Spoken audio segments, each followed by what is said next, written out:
Dubai কি এমন মধু লুকিয়ে আছে বলুন তো এই দুবাইয়ে, যেটা দুর্নীতির স্বর্গরাজ্য হয়ে উঠেছে? কি মধু লুকিয়ে আছে?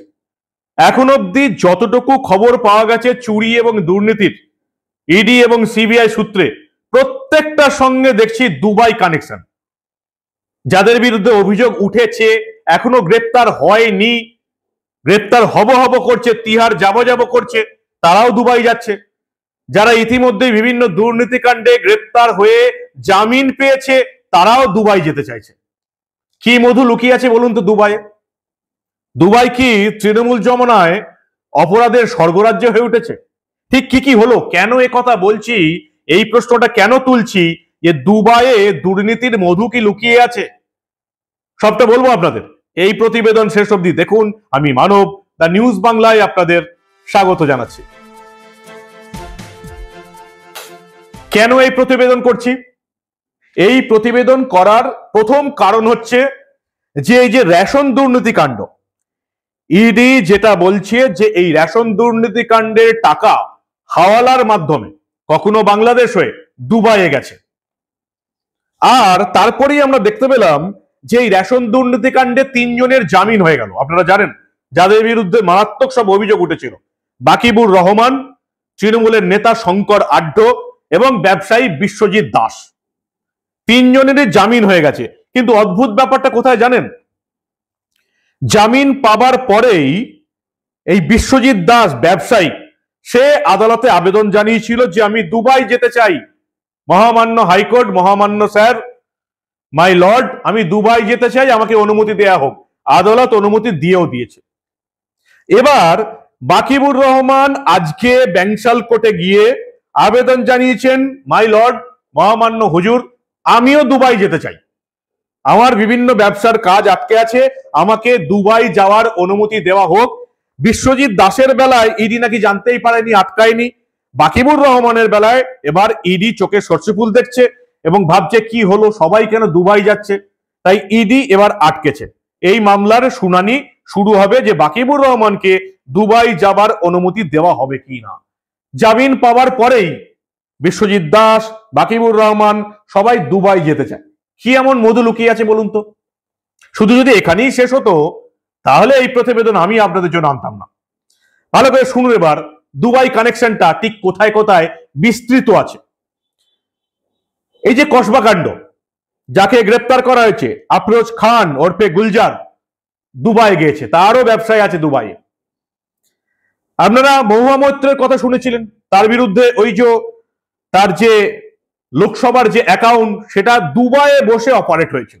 দুবাইয়ে বসে মহুয়া মিত্রর অ্যাকাউন্ট দিয়ে ভারতীয় লোকসভায় কি হচ্ছে সেটা দেখছিল মহুয়া মৈত্রের বন্ধু। 47 বার দুবাই থেকে ভারতীয় লোকসভায় নজর রাখা হয়েছে। দুবাই কানেকশন এখানেই শেষ নয়। এই যে কয়লা কাণ্ডে অভিযুক্ত বা যা তার কোম্পানি, এই যে লিপস অ্যান্ড বাউন্স, প্রাথমিক শিক্ষক দুর্নীতির কাণ্ডে নাকি অভিযুক্ত, এবং এই লিপস অ্যান্ড বাউন্সের 150 কোটি টাকা বাজেয়াপ্ত করা হয়েছে PMLA, prevention of money laundering অ্যাক্টে। ভারতবর্ষে একমাত্র মনে হয় নেতা অভিষেক বন্দ্যোপাধ্যায়, যার সম্পত্তি, লিপস অ্যান্ড বাউন্স কোম্পানির সম্পত্তি প্রিভেনশন অফ মানি লন্ডারিং অ্যাক্টে 150 কোটি টাকার সম্পত্তি বাজেয়াপ্ত হওয়ার পরেও যাকে গ্রেপ্তার করা হয়নি, ভারতে ব্যতিক্রম। সেই অভিষেক বন্দ্যোপাধ্যায়কে আমরা দুবাই যেতে দেখেছি। শুধু অভিষেক বন্দ্যোপাধ্যায় নয়, দুবাই যাওয়ার সময় কলকাতা বিমানবন্দরে বাধার মুখে পড়েছেন তার স্ত্রী রুজিরা বন্দ্যোপাধ্যায়। অভিষেক বন্দ্যোপাধ্যায় সুপ্রিম কোর্টে গেছেন কর্তৃপক্ষের বিরুদ্ধে, কেন তাকে দুবাই যাওয়ার মুখে বাধা দেওয়া হলো। সুপ্রিম কোর্টের নির্দেশে তারপরে অভিষেক বন্দ্যোপাধ্যায় এবং তার স্ত্রী দুবাই যান।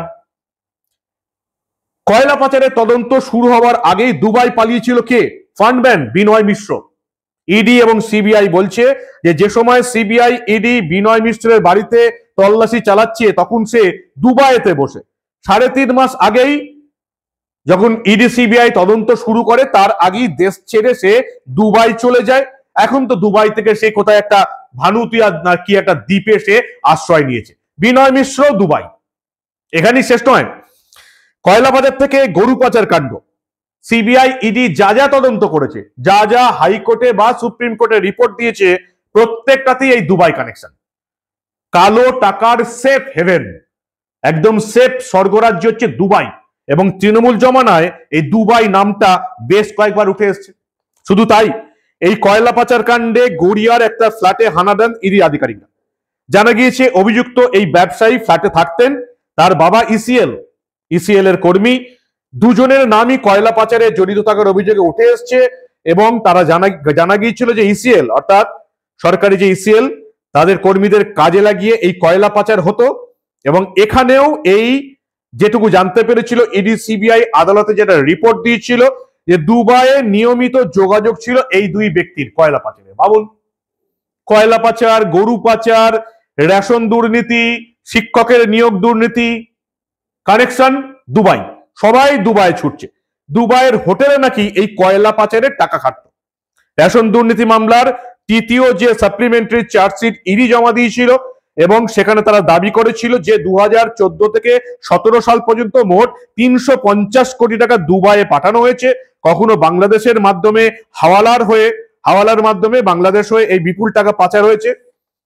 এবং প্রথম যে চার্জশিট দিয়েছিল ইডি তাতে নাম ছিল বনগাঁ পুরসভার প্রাক্তন চেয়ারম্যান শঙ্কর আড্ড। তৃতীয় অতিরিক্ত চার্জশিট জমা দিয়েছিল ইডি। ওই চার্জশিটে দাবি ছিল যে 2014-15 সাল থেকে এখন অব্দি 350 কোটি টাকা দুবাইতে পাঠানো হয়েছে। চার্জশিটে নাম ছিল ব্যবসায়ী বিশ্বজিৎ দাসেরও। এই বিশ্বজিৎ দাস রেশন মামলায় জামিন পেয়েই দুবাই যাওয়ার অ্যাপিল করেছিল কোর্টে এবং সেই অ্যাপিল কোর্ট মেনেও নিয়েছিল। এখন সে দুবাই এখনো গেছে কিনা আমার জানা নেই, অনুমতি পেয়ে গেছে আদালত থেকে। এই যে বৈদেশিক বিনিময় মুদ্রা সংস্থা শঙ্কর আড্ড তৃণমূলের নেতা, তাদের বিরুদ্ধেও এই দুবাইয়ে টাকা পাঠানোর অভিযোগ ছিল।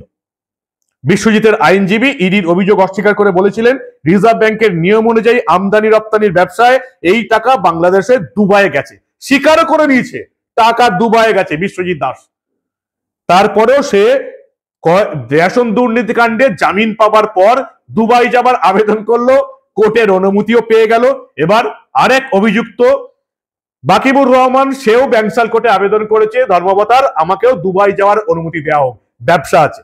কি ব্যবসা আছে জানি না। ইডি সিবিআই যেটা কোর্টে রিপোর্ট দিয়েছে যে এই রেশন দুর্নীতির টাকা কিন্তু দুবাইয়ে গেছে, কখনো সরাসরি, কখনো কোনো মহিলার মাধ্যমে, কখনো বাংলাদেশ হয়ে হাওয়ালার মাধ্যমে। রেশন দুর্নীতির টাকা দুবাইয়ে পাচার হয়েছে আর যারা এখানে জড়িত ছিল তারা সবাই এখন কোর্টে চলে যাচ্ছে দুবাই যেতে। বিশ্বজিৎ দাস ব্যবসায়ী অনুমতি পেয়ে গেছে।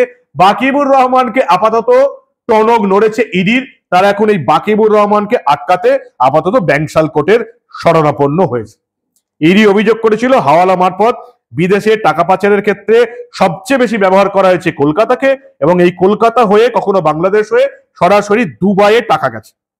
ইডি সূত্রের দাবি 2017 সালের পর থেকে এই বাকিবুর রহমান, যে এখন ব্যাংসাল কোর্টে দুবাই যাওয়ার অনুমতি চেয়েছে, সে ঘন ঘন দুবাই যাতায়াত করেছে এবং এখানে টাকা পাচার করেছে।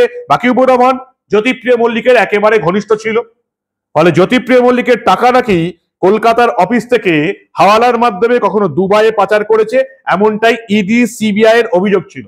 যদিও এখন অব্দি রেশন দুর্নীতি কাণ্ডে দুবাইয়ে যে টাকা পাচার হয়েছে তার একটা প্রমাণও ইডি আদালতে দাখিল করতে পারেনি। ফলে বাকিবুর রহমান, শঙ্কর আড্ড, বিশ্বজিৎ দাস সবার জামিন হয়ে গেছে এবং সবাই এখন দুবাই ছুটছে। ভাবুন একবার, ইডি কর্তাদের অভিযোগ ছিল দুর্নীতির কালো টাকা হাওয়ালা মারফত দুবাইয়ে পাঠানোর ব্যবস্থা করা হতো।